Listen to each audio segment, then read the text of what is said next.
Okay, so here's going to be the overview of the machine. I did add the door port there. We didn't have that. So I did add that in. On the drawing I just had the 3 because we added the third. So when I was testing everything and debugging it, I was like, shoot, we need the door port. So there's the door port. Here's kind of the inside. We are going to ship it where these guys are going to communicate with just the RS-232 port, so I had to get 2 more of them cables in. That way, if you wanted to program the HMI to work off Ethernet, you can off that port down there, right below a USB. Your USB is going to plug in straight right there. To turn this guy on, you got your 6 breakers here. These guys here are going to be for, they just direct connect straight into the heater. These other 3 will control the other heater and pump. Right now, I just have 2 legs, so I'm going to use those 2. However, those legs, you got 3 legs back there, but it works off a 2 or 3 phase. PLC's working off just 2 phase as well, 2 hots in the ground. Yeah, power's for that guy's just 24 volts, which comes off the power supply there. Anyway, you got your E-stop here, that E-stop there. E-stop kills power. You can see now power's going on with that guy. I'll clean up this data cable, and then also I'm just running 220 off one of our down spigots here. So basically I just am hooking my ground up to incoming and extra ground here. Your heater pumps 1, 2, 3 for your legs, 1, 2, 3, and then use that ground. Pump 1, 2, 3 is here, and then there's an extra spot here on this ground for the pump. Or you can use, an extra one here because it is only 5 amps. I am actually running ground straight to here, so you can pull off there if you want, or there. They're all connected. Anyway, next, basically, your HMI is going to say something like that. That's usually, however, when I'm doing USB login, whenever I start it up, I take the USB out. That way I know it senses this USB to write. Now I'm going to go ahead and put it in, and that screen's going to go away. Just how I do it. Some people just run their USB and they're good to go. Okay, now, so here it is. Your low water's on. Basically, it's full now. Right there, it's low. So basically, if this guy fills up, he'll say full.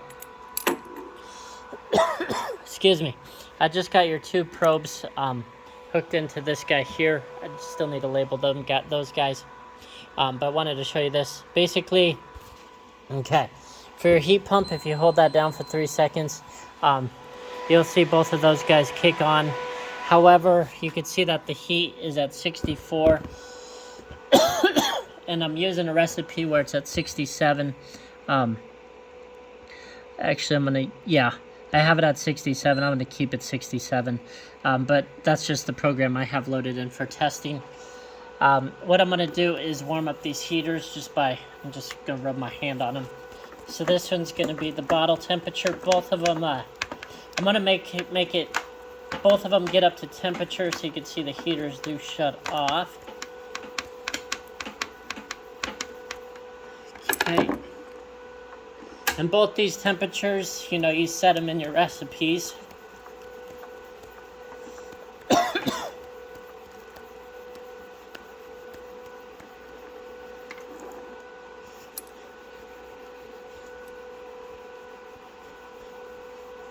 Oh, and also, I'm sorry. Let me maybe do this for you. So the heaters, so bottle temperature, let me cool this guy off real quick. He's cool back down to wrong one.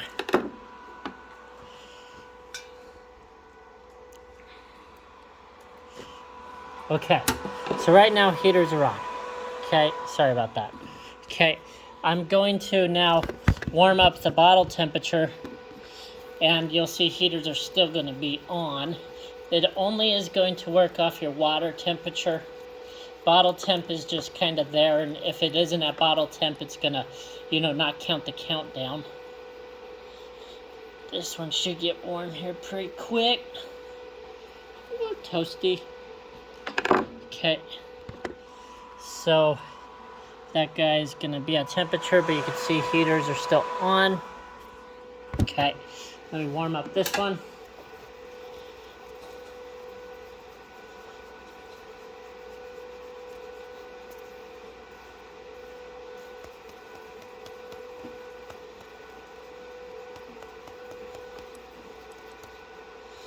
He should get there here in just a second.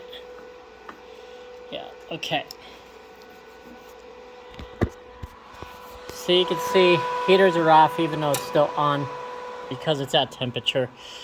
Even when I cooled this one down, you know, heaters are still off. On bottle temp. Okay, if I hold that down, that's kind of how those are controlled. Next is the pump. If I hold that guy for your pump, you can see this, your controller goes on. You can bring it up, you can control your speed here. I just kind of put it at 39 hertz for right now. If I turn that off, he turns off. All right, next is the program. So I just kind of have one in here for 3 minutes in water temp setting at 67. If I hit on, he's going to start pasteurizing. Heaters are not on because of that temperature. However, it isn't going to count up because my bottle temp is wrong. It's not at temperature. So we'd just be kind of sitting here and the elapsed time is going to be counting up. But let me go ahead and bring him up.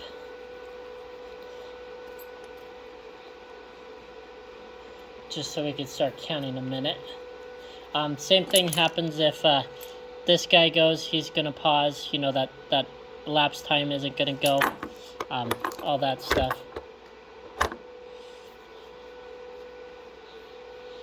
Oh, also low water. If it's low water, heaters are going to kick off. I guess I could show you that. Oh, I guess he's not a temp, but those will also kind of kick off. I'll cool him down. You can see kind of a lot to this thing to show you, but just everything we're testing. Okay, so it says low water, everything's blue. It's because of low water. If it's full, he's red. Now, if for some reason, you know, if he's cools down here,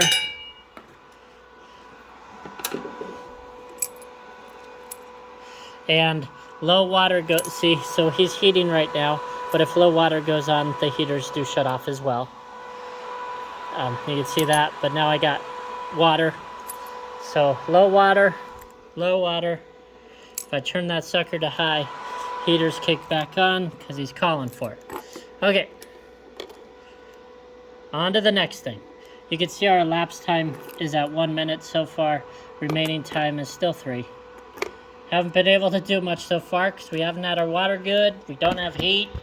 We're just all screwed up right now. Okay, so let me warm back up our water temp above 67 here.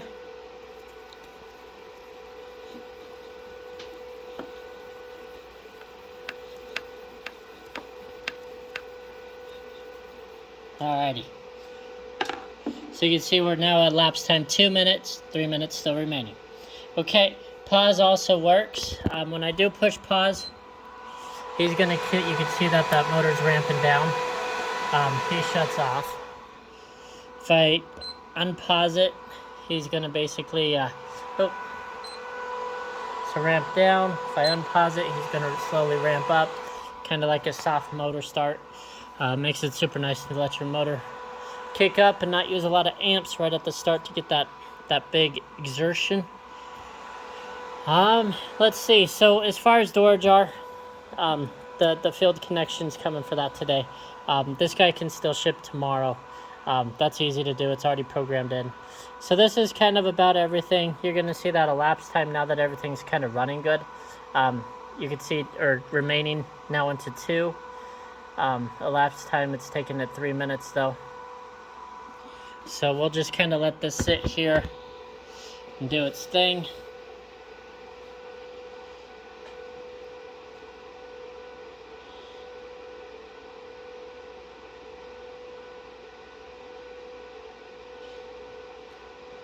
And then these guys, if for some reason your guy did do a manual heat or something like that, these will turn off when the cycle's over. They're actually not even going to look at it right now because it's already in the cycle. It looks at certain characteristics to turn these on and off. These just work. They control the same thing based off the ladder logic in the program. So those, if someone does kick that on, it's not going to matter.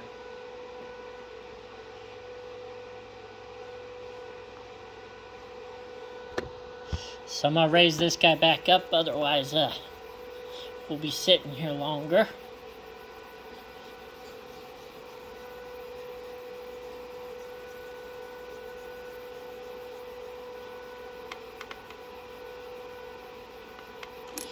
All right.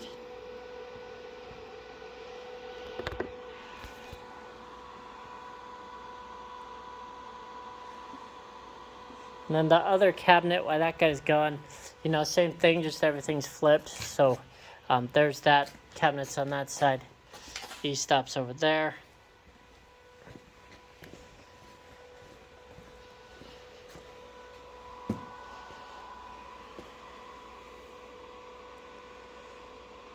We got 1 minute left here.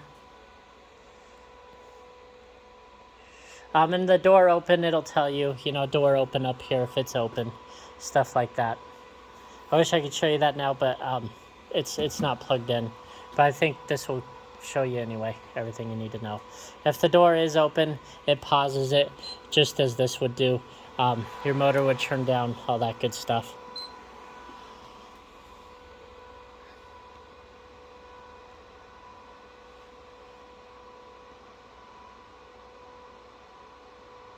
For making, or there you go. So there's cycle done.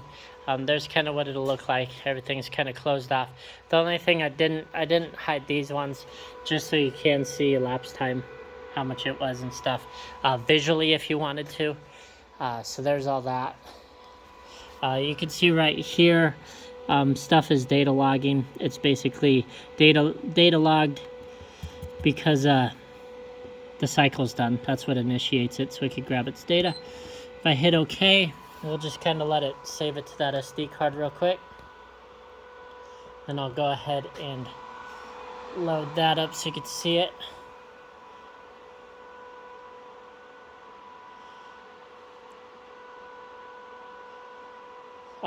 One thing on the e-stop, so if I'm running a cycle and I cool, let me cool this guy. Okay, so if I cool him, you can see heaters are on. If I do hit the e-stop over here, it kills power, which basically kills everything. Your motor kind of shuts down. It doesn't kill power, you know, incoming power, but it does kill power to your PLC. You don't really want a whole bunch of voltage running through a button you could touch. So that's kind of how we do those. I did kill the power to this guy, so let me go ahead, go over to this laptop. Okay, so plugged in my USB. I have an alarm file here, so you could see basically 1027. So this was the latest one. You can see I did one at 1007. So this would be our newest record here. Remaining time ended at 0. The fill time took 5 minutes. Water heat was 70 when it ended, 73 for bottle. I didn't have a name in there because it's not a saved file. I didn't save it, I just manually put that variable in there, but it would tell you the name of the recipe. The programmable time, programmable water heat, and programmable bottle heat. That's as much text as I could put on one line, so that's what it is. So water goes with this guy, and a bottle goes with this guy. So there you go. There's kind of some data logging for you too. You can mess, if you download up the Seymour program, if you go to databases, event manager, you could add as many data logs as you want. So there you go. Got any questions on it? Let me know.